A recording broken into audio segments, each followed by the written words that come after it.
Speaker পদে নির্বাচনের জন্য মাত্র একটি মনোনয়ন পাওয়া গেছে। এ অবস্থায় মাননীয় সংসদ সদস্য জনাব হাফিজ উদ্দিন আহমদ বীর বিক্রমকে স্পিকার পদে নির্বাচিত হয়েছে বলে ঘোষণা করা যেতে পারে, কিন্তু কার্যপ্রণালী বিধির ৮ বিধিতে স্পিকার পদে নির্বাচন সম্পর্কিত প্রস্তাব ভোটে দেওয়ার বিধান থাকায় আমি প্রস্তাবটি সংসদের সামনে পেশ করছি।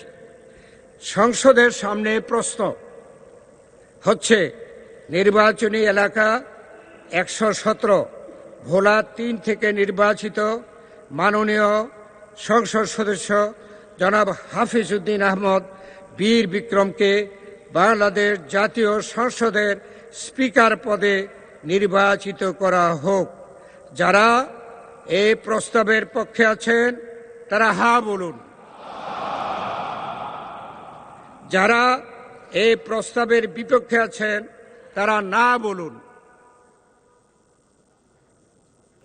আমার মনে হয় হ্যাঁ জয়যুক্ত হয়েছে, হায় জয়যুক্ত হয়েছে, হায় জয়যুক্ত হয়েছে।